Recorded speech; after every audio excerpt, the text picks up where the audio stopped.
ဒီဗီဒီယိုမှာတော့ဘောလီဝုဒ်ရဲ့အောင်မြင်ဆုံးမင်းသားကြီးရှာရုခန်နဲ့မင်းသမီးကြီးကာဂျိုတို့ရဲ့နာမည်ကြီးရုပ်ရှင်ကားကြီးဒေဝါလီကိုတင်ဆက်ပေးထားပါတယ်။ညီလေးကိုအသက်ထက်မကချစ်တဲ့ကားပြင်သမား Rush တယောက်ညီဖြစ်သူအန်ဒီရဲ့ကြုံရတဲ့အခါအတိတ်ကသွေးအေးဂန်စတာကြီးကာလီအဖြစ်ဘလို့ပြန်ပြောင်းလဲသွားလေ။ချစ်သူဟောင်းမီရာနဲ့ထပ်မံဆုံတွေ့မှုခိုင်းနှခိုင်းရဲ့အညိုးအတေးနဲ့ရင်းနှင်းစရာမိသားစုတန်ရောစဉ်အရေးအပြောင်းတွေကိုယူဆနိုင်ပါတယ်။မင်္ဂလာပါ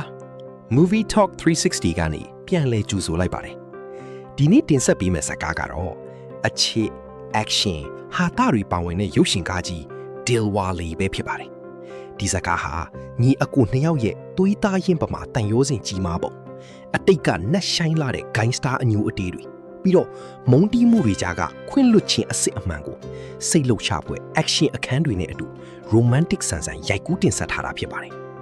အတိတ်နဲ့ပစ္စုပန်အလှည့်အပြောင်းတွေကြားကဇလန်းတစ်ခွင်လုံးကိုအစအဆုံးခန်းစားနာဆင်ကြည့်လိုက်ရအောင်ဗျာဇလန်းရဲ့အစာကတော့2015ခုနှစ်အိန္ဒိယနိုင်ငံရဲ့တာယာလှပတဲ့ကမ်းခြေမြို့လေးဖြစ်တဲ့ဂိုဝါမှာစတင်ထားပါတယ်ဒီနေရာမှာလူအများနဲ့အေးအေးဆေးဆေးဆက်ဆံပြီးကားပြုပြင်ရေးအလုပ်ရုံလေးတစ်ခုကိုဦးစီးနေတဲ့အကိုကြီး Raj နဲ့သူ့ရဲ့အလိုလိုက်ထားရတဲ့ညီလေး Veer ဆိုတဲ့ညီကိုနှစ်ယောက်ရှိကြတယ်အကိုဖြစ်သူ Raj ဟာညီလေး Veer ကိုသွေးသားရင်းထက်မကချစ်ရှာပြီးညီဖြစ်သူလိုလီသေးမရှိအောင်ရိုးရိုးသားသားအလုပ်လုပ်ပြီးကြွေးမွေးဆောင်ရှောက်နေတာပါတနေ့မှာတော့ V ဟာလမ်းမှာမထင်မှတ်ဖဲကူညီပေးခဲ့ရတဲ့ကောင်မလေးအီရှိတာကိုပထမဆုံးအချိန်တွေ့ပြီးချက်ချင်းဆွဲလန်းနှစ်သက်သွားခဲ့ပါတယ်သူမကိုကူညီဖို့ကြိုးစားရင်းနဲ့မှအလုပ်ရုံကိုလာအပ်ထားတဲ့ဖောက်တယ်တယောက်ရဲ့ကားကိုမတော်တဆပျက်စီးစီမိခဲ့တယ်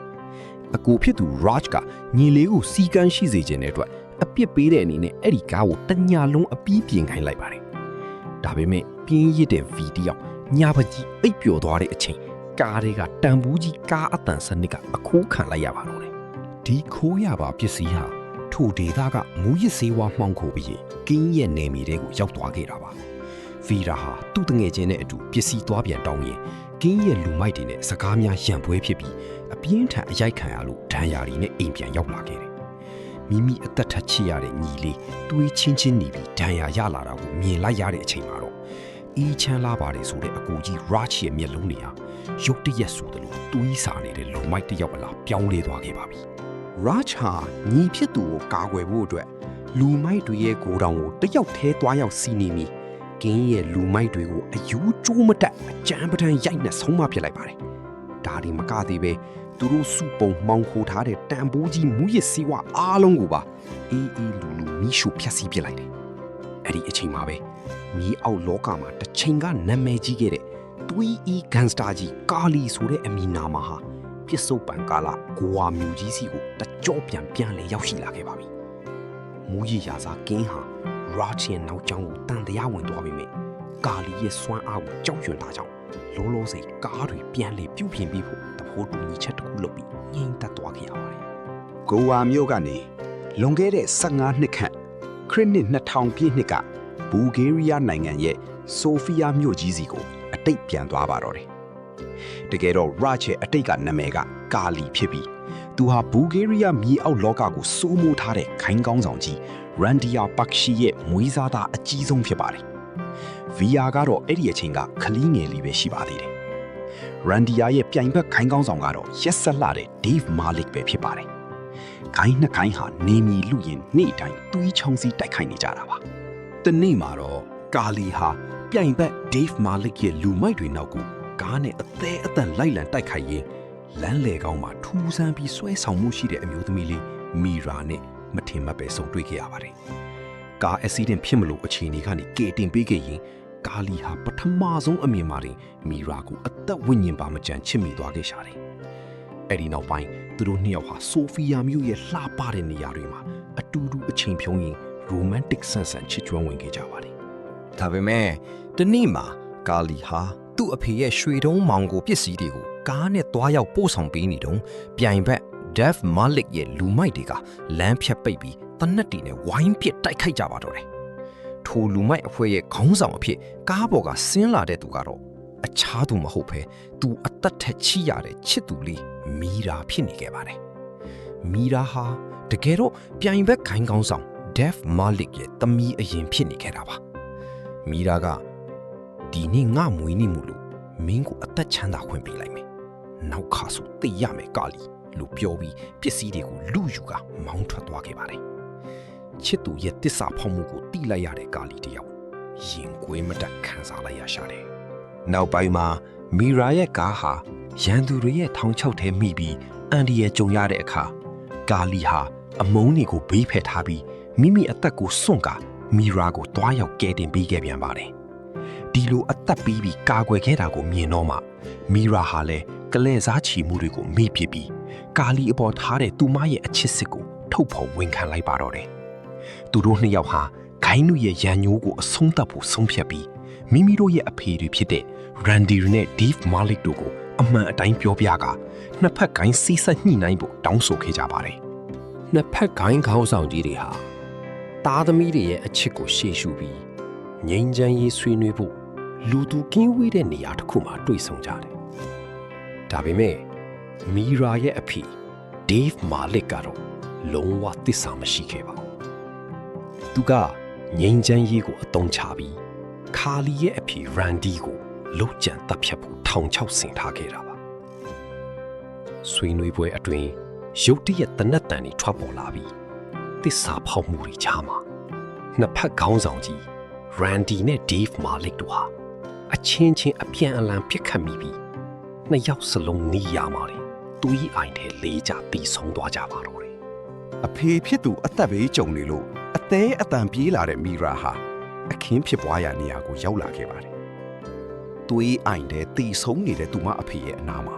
တနက်တလက်ကိုကင်ပြီးရင်ကွဲမတက်ရက်နေတဲ့ကာလီကိုသူမမြင်လိုက်ရတဲ့အချိန်မီရာဟာအခြေအနေမှန်ကိုမသိပဲကာလီကပဲငြိမ်းချမ်းရေးကိုအသုံးချပြီးသူမအဖေကိုတစ္ဆာဖောက်တပ်ပစ်လိုက်တယ်လို့အကြီးအကျယ်အထင်လွဲသွားပါတော့တယ်မုံတီးမှုတွေမျက်စိကွဲသွားတဲ့မီရာဟာလက်ထဲကတနက်နဲ့ကာလီရဲ့ရင်ဘတ်တဲ့တဲ့ကိုအညိုးအတေးကြီးစွာနဲ့ချက်ချင်းပစ်ခတ်ပစ်လိုက်ပါတော့တယ်ရင်ဘတ်မှာတနက်တန်ရပြင်းပြင်းထန်ထန်ရခဲ့တဲ့ကာလီဟာကံကောင်းထောက်မစွာနဲ့အသက်ရှင်တန်ခွင့်ရခဲ့ပါတယ်ဒါပေမဲ့ခန္ဓာကိုယ်ဒဏ်ရာထက်အချစ်ဆုံးသူရဲ့တနက်နဲ့ပြစ်ခတ်မှုကြောင့်စိတ်ဒဏ်ရာကပိုမိုနှက်ဆိုင်သွားခဲ့ရတယ်သူဟာမြေအောက်လောကနဲ့အတိတ်ကနာကျင်စရာတွေကိုအားလုံးမေ့ပြပြီးခလီးငယ်လေးပဲရှိသေးတဲ့ညီလေးဖီနဲ့အတူဘဝသစ်စတင်ဖို့ဘူလ်ဂီးရီးယားကနေအိန္ဒိယကိုထွက်ခွာလာခဲ့ပါတော့တယ်တစ်ဖက်မှာလည်းမီရာဟာသူမရဲ့ညီမငယ်လေးအီရှိတာကိုခေါ်ပြီးအတိတ်ကိုကြောခိုင်းကအဝေးတနေရာမှာဘဝသစ်စတင်ခဲ့ပါတယ်ဒီလိုနဲ့အတိတ်ဆက်လန်ကပြီးဆုံးသွားခဲ့တယ်ဆက်လန်ကလက်ရှိကာလ2015ဂိုဝါမြို့စီကိုပြန်ရောက်လာပါတယ်ဖီးနဲ့အီရှိတာတို့ဟာတယောက်ကိုတယောက်အသက်ထက်မကချစ်မိသွားကြပြီးနောက်ဆုံးမှာဖီးကအီရှိတာကိုလက်ထပ်ခွင့်တောင်းလိုက်ပါတယ်မိသားစုချင်းလူကြီးဆောင်ရာစကားပြောဖို့အတွက်ဖီးကသူ့ရဲ့အကူကြီး Rush ကိုခေါ်လာခဲ့ပြီးအီရှိတာကလည်းသူမကိုအမိအဖတဖွယ်ကျွေးမွေးထားတဲ့အမကြီးကိုခေါ်လာခဲ့တယ်အဲ့ဒီတွေ့ဆုံပွဲမှာပဲကံကြမ္မာရဲ့မဟာနောက်ပြောင်မှုကြီးကိုသူတို့ရင်ဆိုင်လိုက်ရပါတော့တယ်အီရှိတာရဲ့အမကြီးဆိုတာအခြားသူမဟုတ်ပဲလွန်ခဲ့တဲ့15နှစ်က Rush ကိုတနက်နဲ့ပြစ်ခဲ့တဲ့မီရာဖြစ်နေလို့ပါပဲ Raj နဲ့မီရာတို့နှစ်ယောက်မျက်လုံးချင်းစုံမိတဲ့စက္ကန့်ပိုင်းအတွင်းမှာပဲတလောကလုံးတိတ်ဆိတ်သွားတယ်လို့ခံစားလိုက်ရတယ်အတိတ်ကနာကျင်မှုတွေအမုန်းတရားတွေဟာမျက်ဝန်းတွေထဲမှာပြန်လဲအရှင်တက်လာခဲ့ပါတယ်မီရာဟာအတိတ်ကရန်ငိုးတွေကြောင့်သူမရဲ့ညီမလေးအီရှိတာကိုသစ္စာဖောက်ရဲ့ညီဖြစ်တဲ့ဖီရနဲ့လုံးဝမပတ်သက်ဖို့ပြက်ပြက်သားသားတားမြစ်ပြီးနှင်ထုတ်လိုက်တော့တယ်ဖီရနဲ့အီရှိတာတို့ဇနီးမောင်နှံလောင်ရလေးဟာမိမိတို့ရဲ့အကိုနဲ့အမဘာကြောင့်ဒီလောက်ထိအညူအတီးကြီးစွာရန်ဖြစ်နေရလဲဆိုတာကိုလုံးဝနားမလည်နိုင်ပဲပဟီလီဖြစ်သွားကြရှာတယ်အခြေအနေမှန်ကိုသိရှိနိုင်ဖို့အတွက် V နဲ့အီရှိတာတို့ဟာသူတို့ရဲ့တငယ်ချင်းတွေနဲ့ပူးပေါင်းပြီးအကို Rush နဲ့အမမီရာတို့ရဲ့အတိတ်နောက်ကြောင်းကိုလျှို့ဝှက်စုံစမ်းကြပါတော့တယ်သူတို့နှစ်ယောက်ဟာအကိုနဲ့အမကိုပြန်လဲတင်းမြတ်စေဖို့ထောင်ချောက်အမျိုးမျိုးဆင်ပြီးစုံတွေ့ခိုင်းကြတယ်တစ်ဖက်မှာလည်းသူတို့အဖွဲ့ဟာ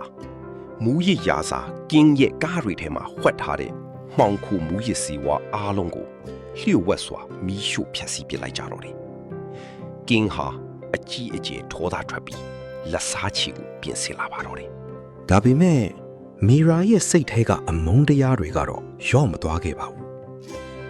သူမဟာညီမလေးအရှိတာကိုမင်း V ကိုလက်ထပ်ချင်ရင်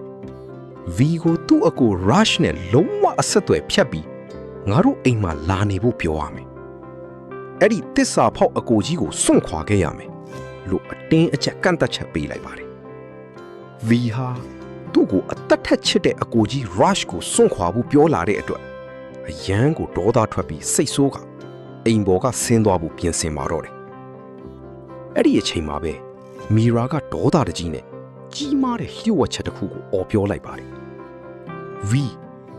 မင်းအဲ့ဒီလောက်အသက်ပေးချစ်နေတဲ့ Rush ဟာမင်းရဲ့သွေးရင်းအကူမဟုတ်ဘူးမွေးစားသားပဲ V ရတယောက်အိမ်ကိုပြန်ပြေးလာပြီးအကိုဖြစ်သူ Rush ကိုငိုယိုပြီးမေးတဲ့အခါ Rush ကမျက်ရည်တွေနဲ့အမှန်အတိုင်းအတီးပြုတ်ပေးခဲ့ပါတယ်ဟုတ်တယ် V ရငါကမွေးစားသားပါဒါပေမဲ့ငါနှလုံးသားထဲမှာတော့မင်းဟာငါရဲ့သွေးရင်းညီလေးထက်ပိုပါတယ်လို့ပြောပြီး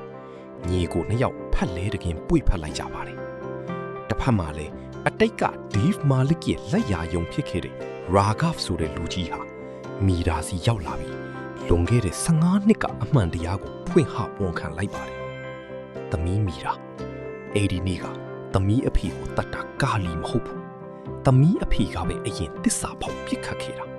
အမှန်တရားကိုသိရှိသွားတဲ့မီရာတယောက်ရင်ခွဲမတက်နောင်တရသွားခဲ့ပါတယ်သူမဟာလွန်ခဲ့တဲ့15နှစ်လုံးအပြစ်မဲ့တဲ့မိမိအပေါ်အသက်ပေးချစ်ခဲ့တဲ့ချစ်သူကာလီကိုမတရားဆွဆွဲပြီးတနက်နဲ့ပြစ်ခဲ့မိတာကိုဗျာမီရာဟာ Raj စီကိုတွားရောက်ပြီးမျက်ရည်ဆက်လက်နဲ့အနူးအညွတ်တောင်းပန်ခဲ့ပါတယ် Raj ကလည်းအတိတ်ကဒဏ်ရာတွေကိုအားလုံးခွင့်လွှတ်ပေးလိုက်ပြီးညီလေး V နဲ့အရှိတာတို့ကိုဝမ်းမြောက်ဝမ်းသာလက်ထပ်ခွင့်ပေးလိုက်ပါတော့တယ်ဒါပေမဲ့ဇလန်းကAACC မပြီးသွားခဲ့ပါဘူး VR ရဲ့တငယ်ချင်းစစ်ထူးနဲ့ဂျန်နီတို့ရဲ့မင်္ဂလာဆောင်ပွဲကြီးကျင်းပနေတဲ့အချိန်မှာပဲမူးရရာစာကင်းဟာသူ့ရဲ့ပျက်စီးသွားတဲ့မူးရစည်းဝါးတွေအတွက်လက်စားချေဖို့လူမိုက်အလုံးအရင်နဲ့မင်္ဂလာပွဲကိုတနက်တီကင်ဆောင်ကဝင်ရောက်စီးနှင်းတိုက်ခိုက်ပါတော့တယ်မင်္ဂလာပွဲကြီးတစ်ခုလုံးပယံပတာဖြစ်ပြီးတွေးချောင်းစီးမဲ့အခြေအနေရောက်လာခဲ့ရတယ်ဒီအခြေအနေမှာပဲမိသားစုနဲ့ချစ်ရသူတွေကိုကာကွယ်ဖို့အတွက် Raj ဟာတာမန်ကားပြင်သမားဘဝကနေတွေးအီပြီးကြောက်စရာကောင်းတဲ့ gangster ကြီးကာလီအဖြစ်တနက်ကိုကင်ဆောင်ကပြန်လဲထွက်ပေါ်လာခဲ့ပါတယ်ကာလီဟာကင်းရဲ့လူမိုက်တွေကို action အလန်းစားတွေနဲ့တယောက်ထင်းနှိမ့်နှင်းပစ်လိုက်တယ်တိုက်ပွဲအဆုံးသတ်မှာကင်းကနောက်ွယ်ကနေ Raj ကိုတနက်နဲ့အလစ်ချောင်းဖြစ်ဖို့ကြိုးစားတဲ့အချိန်မီရာကမြင်သွားပြီးသူမရဲ့ခန္ဓာကိုယ်နဲ့ပြေးကကာကွယ်ပေးလိုက်တဲ့အတွက်ကြည်စံဟာမီရာရဲ့ကိုယ်လေးကိုထိမှန်သွားခဲ့ရပါတယ်မီရာတယောက်တွေးအိုင်တဲ့လဲကျသွားပြီးဆေးရုံကိုအရေးပေါ်ပို့လိုက်ရပါတယ်ခွဲစိတ်ခန့်အပြင်ဘက်မှာ Rush တယောက်ဖျားသခင်စီမှာအသေးတန်ဆူတောင်းနေရှာတယ်ကံကောင်းထောင်ပါစွာနဲ့မီရာဟာဘီကင်းရာကိုကြော်လွှားနိုင်ခဲ့ပြီးဆေးရုံကတင်ပေါ်မှာတတိယလာတဲ့အချိန် Rush ကသူမရဲ့လက်ကိုတင်းတင်းဆုပ်ကင်ထားခဲ့ပါတယ်15နှစ်တာနာကျင်မှုတွေအမုန်းတရားတွေဟာချစ်ချင်းမြတ်တာရဲ့ခွင့်လွှတ်ခြင်းအောက်မှာအားလုံးပျော်စင်ကွယ်ပြောက်သွားခဲ့ရပါပြီစက်သိမ်းမှာတော့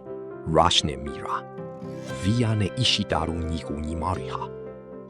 အတိတ်ကဒဏ်ရာတွေကိုကုစားပြီးတယောက်ကိုတယောက်ပွေဖက်ကပျော်ရွှင်စရာကောင်းတဲ့မိသားစုကြီးဖြစ်အားလုံးပြန်လေပေါင်းထုတ်ရင်းနဲ့ပဲဒီရုပ်ရှင်ကားကြီးဟာစိတ်ကြည်ဖွယ်ရာပြီးဆုံးသွားခဲ့ရပါတယ်နားဆင်ပေးတဲ့အတွက်ကျေးဇူးတင်ပါတယ်ဒီလို movie podcast တွေထပ်ကြည့်ခြင်းရင် Movie Talk 360ကို subscribe လုပ်ထားဖို့မမေ့ပါနဲ့နောက်ဗီဒီယိုမှာပြန်တွေ့ကြမယ်